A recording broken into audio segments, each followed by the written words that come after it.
बिस्मिल्लाहिर्रहमानिर्रहीम। अस्सलाम वालेकुम नादरीन, आप यूट्यूब चैनल देख रहे हैं, मैं इमरान खान हूँ।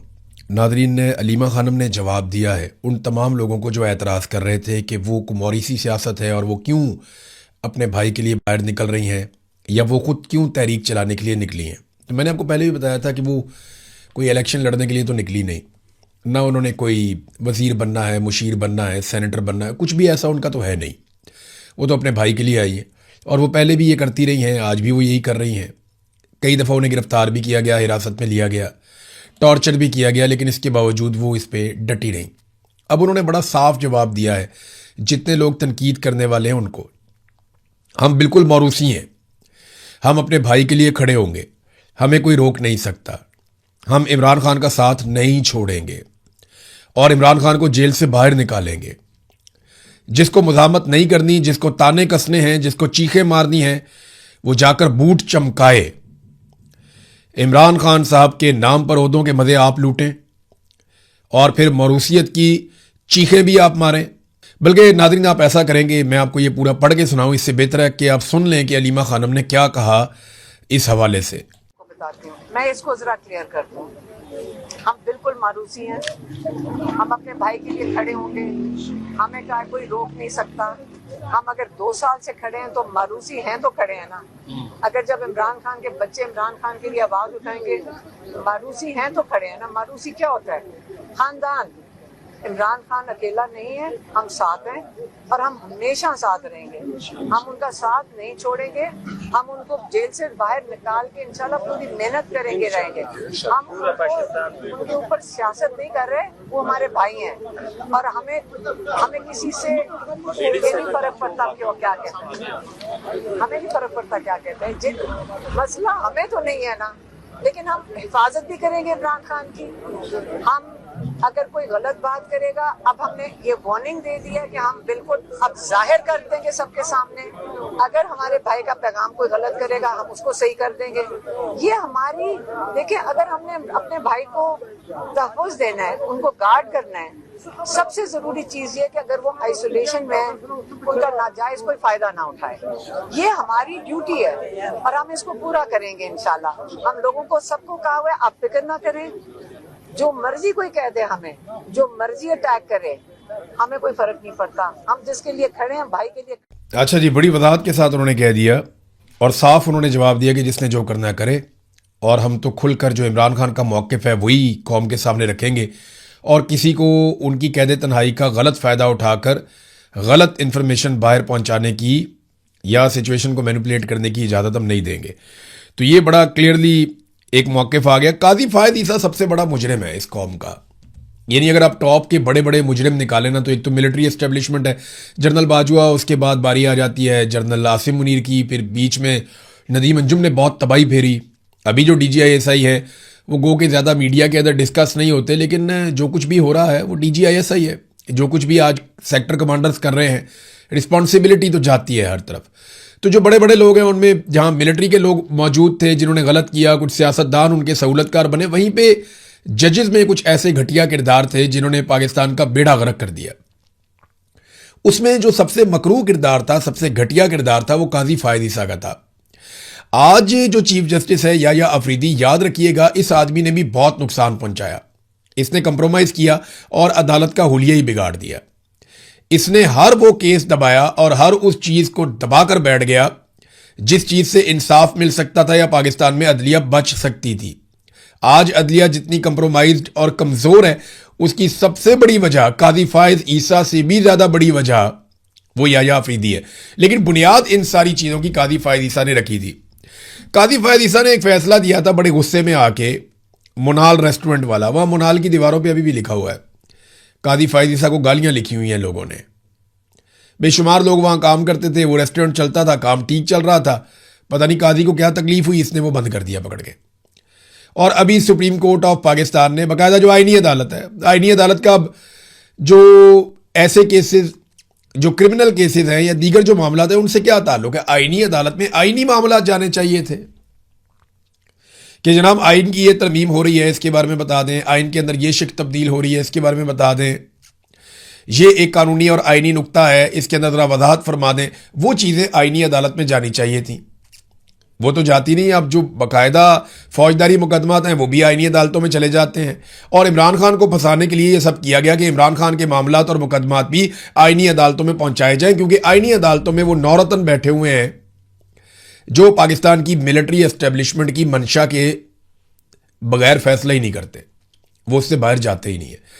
तो अब जनाब ये मुनाल रेस्टोरेंट जो है वो आईनी अदालत में मामला गया, वहां से उन्होंने कहा जी ये तो गलत फैसला था कादी फायद ईसा का, बड़ी ज्यादती की है कादी फायद ईसा ने, फैसला कलअदम। अब मुनाल रेस्टोरेंट वापस खुल जाएगा, वहां पे काम भी कर सकते हैं लोग, जाके खाना भी खा सकते हैं। लेकिन मेरा सवाल यह है कि इतना अरसा ये बंद रहा, नस्ला टावर गिरा दिया चीफ जस्टिस ने, एक ने मुनाल रेस्टोरेंट जो है वो गिरा दिया, एक ने जुल्फिकार दी भुट्टो को फांसी लगा दी, एक ने मखसूस नशस्तें रेडियां की तरह बांट दी, एक ने इंतखाबी निशान एक पॉलिटिकल पार्टी का ले लिया। यानी ऐसी घटिया और गलीद हरकतें की हैं इन जजों ने कि पाकिस्तान के सबसे बड़े मुजरिम ये जज बन चुके हैं। मिलिट्री एस्टेब्लिशमेंट इन जजेस के बगैर एक दिन भी इक्तदार में नहीं रह सकती थी। इन जजेस ने हमेशा पाकिस्तान के जर्नैलों को रास्ते बनाकर दिए कि जनाब ये आसान रास्ता है, इधर से आइए, हम आपको रास्ता बनाकर देते हैं, आप इक्तदार के मजे लूटिए और हमें हमारी सीटों पर मजे लेने दीजिए। अब कादी फायद ईसा एक इतनी बड़ी शर्मिंदगी बन चुका है कि पाकिस्तान के तूलो अर्ज में हर जगह से लोग लानत फरमा रहे हैं कादी फायद ईसा पे, और वो लोग भी कादी फायद ईसा पे लानत भेज रहे हैं जो माजी में उनके फैसलों के दीवाने हुआ करते थे। इसमें ना आसिम मुनीर साहब के लिए सीखने के लिए बहुत कुछ है। मैं आपको दिखाता हूं। ताहिर अशरफी के बारे में एक क्लेम आया कि ताहिर अशरफी कहता है कि जी पहले भी कहा था कि ये जज नहीं, एक मनफी सोच का इंसान है। मुनाल केस के फैसले पे कादी फायद ईसा पे तबसरा किया। आसिम मुनीर साहब आपके बारे में भी ताहिर अशरफी एक दिन ऐसे ही कहेगा। ये मैं आपको बता देता हूं कि ये चढ़ते सूरज को सलाम करने वाले मौलवी हैं। ये सलाम ठोकते हैं चढ़ते सूरज को। कादी फायद ईसा की मौजूदगी में ये उसके गुण गाया करते थे सारे लोग, और आज ये उसके खिलाफ गवाहियां देते हैं। कल आसिम मुनीर साहब आपको बंदा नहीं मिलेगा पूरे पाकिस्तान में जो खड़ा होकर यह कहे कि आसिम मुनीर एक जबरदस्त जर्नैल था, उसके कौम पे ऐसा नात है। आज भी आपको परवेज मुशर्रफ की हमायत में कोई ना कोई बंदा मिल जाएगा पाकिस्तान में, लेकिन आपकी हमायत में आपको कोई बंदा नहीं मिलेगा। ये नून लीग भी आपके खिलाफ, पीपल्स पार्टी भी आपके खिलाफ, ये मौलवी भी सारे आपके खिलाफ, जितने फतवे देने वाले लोग हैं वो सारे आपके खिलाफ होंगे। पाकिस्तान का बच्चा बच्चा आपके खिलाफ हो जाएगा। कुर्सी से उतरे तो सही जनाब। ये मकाफाते अमल है, ये ऐसे ही चलता है, ये होना ही ऐसे है। ये जो लोग आज जूते पॉलिश कर रहे हैं या जूता मुंह में दबाकर वो ये साबित कर रहे हैं कि हमसे बड़ा वफादार कोई नहीं है, आप देखिएगा कि फ्यूचर में मुंह लगाने वाला कोई नहीं होगा। जैसे डोनाल्ड ट्रंप के साथ भी यही होगा आने वाले दिनों में। लिहाजा इंसान को जब तक वो अपनी नौकरी पे रहे वो काम करने चाहिए जिन कामों से उसकी इज्जत रहे। अब कादी फायद ईसा के बच्चे, आने वाली नस्लें, या ये जो अभी जजेस दो नंबरियां कर रहे हैं, इन जजेस की औलादें, इनकी नस्लें आने वाले वक्त में कभी भी अपना तारुफ अपने बुजुर्गों के नाम के साथ नहीं करवा पाएंगी। इनका नाम हजफ कर देंगे वो अपने तारुफ में से। वजह यह है कि यह निरी शर्मिंदगी है और कुछ भी नहीं है। जुल्फिकार दी भुट्टो को फांसी देने वाले जज की औलाद किधर है? कोई बंदा मिलता है आपको बड़े फख्र से बताता हुआ जी मैं उसकी औलाद हूं? कोई नहीं मिलता आपको। वजह क्या है? वजह सादी है कि वो ऐसा गंद मार के गए कि उनकी अपनी नस्लें उनको ओन नहीं कर रही। इस्लामाबाद हाईकोर्ट के एक जज ने अपने बेटे को बचाया। उसने 2 औरतें गाड़ी के नीचे देकर कुचल दी, मार दी सड़क के ऊपर। गैर कानूनी गाड़ी थी, लाइसेंस भी नहीं था, उसने मार दिया। वो बच्चा घर चला गया। याद रखिएगा ये बच्चा और इसकी औलाद आने वाले वक्त में अपने बाप के कारनामों की वजह से अपने बाप का तारुफ नहीं करवा सकेंगे कि मैं फलाने जज का बच्चा हूं। ये आप याद रखिएगा। जो भी इज्जतदार आदमी होगा ना मुस्तकबिल में, वो अगर इन जजों के खानदान से होगा तो इन जजों के साथ अपना तारुफ करवाने में शर्मिंदगी महसूस करेगा। नाज़रीन, बलूचिस्तान में देखें ना, जजेस इंसाफ देते होते तो ये हालत तो ना होती पाकिस्तान में। बलूचिस्तान में आज कितने दिन हो गए वो लोग अपनी मैयतें लेकर बैठे हुए हैं प्यारों की। और ये प्यारे कोई ऐसे नहीं है कि राह चलते राहगीर हैं जो मारे गए, नहीं, सिक्योरिटी फोर्सेस के लोग हैं। ये तनख्वाह लेते थे सरकार से और ये अपनी जिम्मेदारी, अपनी ड्यूटी अदा कर रहे थे। इनको मदद नहीं दी गई, इनको हथियार और गोलियां नहीं दी गई, इन्हें मरने के लिए छोड़ दिया गया। ये लड़ते रहे और शहीद होते रहे, लड़ते रहे और शहीद होते रहे। अब वहां लोग लाशें लेकर बैठे हैं, 30 एहलकारों की लाशें, शदीद गर्मी है, लेकिन सियासतदानों के सीने में दिल ही नहीं है। अपोजिशन के लोग वहां जाते हैं, हुकूमत उनकी तरफ जाती नहीं, उनकी बातें नहीं सुनती। अभी ये सुलह कराने के लिए पहुंच गया एक तुर्की में, फील्ड मार्शल तुर्की में और वजीर आजम कतर में। उधर सुलह कराने पहुंच गए, इधर कश्मीर में आग लगी हुई है, बलूचिस्तान में आग लगी हुई है, तो कोई फिक्र नहीं इनको। और बीच जिधर तुम्हारी ड्यूटी है, जिधर तुम्हें तनख्वाह मिलती है, जिसकी वफादारी का हलफ उठाया हुआ है, उधर आग लगी हुई है। उस लगी हुई आग को छोड़कर परायों की चाकरी करने पहुंच गए। एक कतर चले गए, एक तुर्की चले गए कि जनाब हम जाके दुनिया की आग बुझाएं। और दुनिया बड़ी सियाणी है, वो अपनी आग खुद बुझा लेगी। वो कैलकुलेट करके लड़ते हैं, उन्हें पता है कितना मुनाफा है, कितना नुकसान है, और वो जानते हैं कि उन्होंने कितनी लड़ाई लड़नी है। ना अमेरिका ने आपके कहने पे लड़ाई से रुकना है, ना ईरान ने आपके कहने पे लड़ाई से रुकना है। वो अपने अपने मफाद के लिए, जब उन्हें चाहिए होता है कि लड़ाई रोकनी है तो आपको बीच में डाल लेते हैं फेस सेविंग के लिए, और जब उन्हें चाहिए होता है लड़ाई दोबारा लड़नी है तो वो आपका फोन भी नहीं उठाते, आपकी बात भी नहीं सुनते। दुनिया की आपको फिक्र पड़ी हुई है, दुबले हुए जा रहे हैं आप, कभी इस मुल्क में, कभी उस मुल्क में, कभी उस मुल्क में, कभी उस मुल्क में। जनाब हम सालसी करवा रहे हैं, सालिस की हैसियत होती है भाई। आप सिर्फ सहूलतकारी करवा रहे हैं, फेस सेविंग दे रहे हैं दोनों को, और कुछ नहीं कर रहे। और ये सारी सिचुएशन जो खड़ी हो गई है पाकिस्तान के अंदर, इसको कौन ठीक करेगा? यानी उधर सबको मैं मिलने के लिए तैयार हूं, उसको भी मिलेंगे, उसको भी मिलेंगे, उसको भी मिलेंगे, तमाम फ्री कैन से बातचीत करेंगे। सूडान के अंदर जनाब हम जाके सुलह करवाएंगे, लेकिन बलूचिस्तान में जो हमारे अपने एहलकार शहीद हो गए, अब फर्ज करें ना, अगर ये एहलकार पाकिस्तान तहरीके इंसाफ के किसी जलसे की कवरेज करते हुए, उसको रोकते हुए या कोई नाका लगाते हुए किसी राह चलती गाड़ी के नीचे आके शहीद हो जाते ना, तो आंखों से अंगारे निकल रहे होते और एक कंधा होता वजीर आजम का और एक कंधा होता फील्ड मार्शल का। ये उस एहलकार के जनाजे को कंधा दे रहे होते और कहते कि हम पीटीआई को नेस्तो नाबूद कर देंगे। लेकिन क्योंकि दहशतगर्दों ने मारा है। वो देखें ना अचकजई साहब का स्टेटमेंट। अचकजई साहब ने जो बात की है, ये फेंकने वाली बात नहीं है, इसके ऊपर सबको गौर करना चाहिए। उन्होंने कहा जी वजीरिस्तान में वसाइल दरियाफ्त हुए, यानी वहां पे मादनियात निकली, और उसके बाद वजीरिस्तान के लोगों को बेघर कर दिया गया, और अब ज़राऊन के इलाके में लोगों को बेघर किया जा रहा है। ये बात जहां जहां पे मैं आपको थोड़े दिन पहले बता रहा था, आज अचकजई ने वही बात कर दी। याद रखिएगा, ये जो अटैक हो रहा है ये पश्तून बेल्ट में हो रहा है, ये बलोच बेल्ट नहीं है। और पश्तून बेल्ट में अचकजई के बहुत ताल्लुकात भी हैं और इन्फ्लुएंस भी है, तो ये अच्छे से जानते हैं कि वहां क्या निकला और क्या हो रहा है।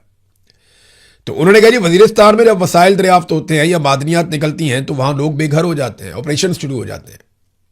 अब यही काम ज़रगून में किया जा रहा है, बलूचिस्तान में किया जा रहा है, और इस ज्यादती के खिलाफ उन्होंने कहा जी हम खड़े होंगे। अगर मैं खड़ा ना हुआ तो फिर मैं ना पश्तून होऊंगा और ना मुसलमान होऊंगा।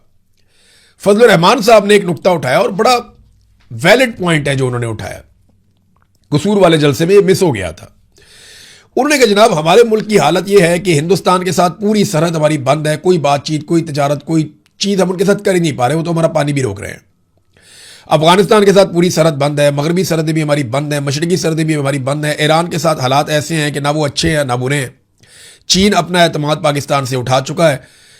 तो वो कहते हैं जी एक छोटा सा कॉरिडोर है जो अगर तजारत के लिए खुलता है अफगानिस्तान के साथ आपका, तो आपने उनको भी बंद कर दिया। हमने इनको धोखे दिए हैं, हमने इनकी सरमायाकारी का रास्ता रोका है। इस वक्त पाकिस्तान महसूर है, हुक्मरानों की पॉलिसियों के हाथों महसूर है, और हुक्मरान इसलिए मजबूर हैं कि वो भी तो महसूर है, यानी हुक्मरान जो है उनके ऊपर कंट्रोल जो है मिलिट्री एस्टेब्लिशमेंट का है।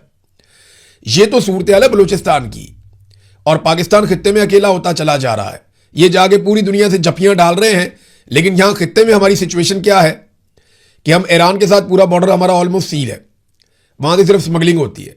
बलूचिस्तान के साथ पूरा बॉर्डर बंद है। चाइना जो है उसके साथ ताल्लुकात आपको आइडिया ऊपर नीचे होते रहते हैं। इंडिया के साथ आपका फड्डा है। देखिए अफगानिस्तान को 6 मुल्कों के बॉर्डर लगते हैं। किसी मुल्क में इतनी दहशतगर्दी नहीं है जितनी पाकिस्तान में है, तो भाई हमारे मुल्क में क्यों है? ये अफगानियों का इतना लंबा बॉर्डर लगता है जाके ईरान के साथ, ऊपर बाकी सारे मुल्क हैं, किर्गिस्तान के साथ लगता है, मेरे ख्याल में ताजिकिस्तान के साथ लगता है, और भी ममालिक हैं, चाइना, ये सारे ममालिक के साथ उसका बॉर्डर लगता है। दहशतगर्दी सिर्फ हमारे मुल्क में क्यों आती है? बाकी मुल्कों में ये दहशतगर्दी क्यों नहीं जाती? इस सवाल का जवाब है किसी के पास? मेरे पास तो नहीं है।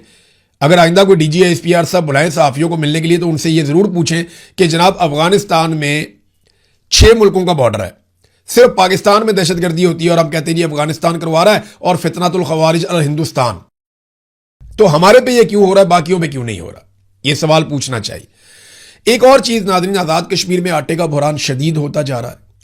अब क्योंकि बहुत सारे ट्रक रोके हुए थे पंजाब और कश्मीर की सरहद के ऊपर, और उन ट्रकों को गंदम ले जाकर कश्मीर में दाखिल होने की इजाजत नहीं दी जा रही थी। अद्वियात भी रोकी गई, खुराक भी रोकी गई। कश्मीरी इस पर बहुत एहतजाज भी कर रहे हैं, उनके लिए बड़ा प्रॉब्लम क्रिएट हो गया है, ग़िज़ाई किल्लत के शदीद खदशात हैं। तो अब किया यह है हुकूमत ने कि क्योंकि ट्रकों को बार बार लोग आकर देखते थे, उसकी वीडियो बनाते थे और बताते थे कि जनाब ये देखिए ट्रक खड़े हैं, इनको कश्मीर में दाखिल नहीं होने दे रहे, तो सरकार ने इन ट्रकों को वापस रवाना कर दिया। उन्होंने ज़बरदस्ती कहा कि ट्रक यहां से हटाएं इस शाहराह से और इनको वापस ले जाएं पीछे। यहां गंदम के ट्रक खड़े होते हैं, लोग देखते हैं, वीडियोस बनाते हैं, जो लोग क्रॉसिंग करते हैं वो वीडियोस बनाते हैं और बताते हैं कि पाकिस्तान आज़ाद कश्मीर में इस वक्त खुराक नहीं जाने दे रहा, लिहाजा आप ये ट्रक यहां से हटा दें।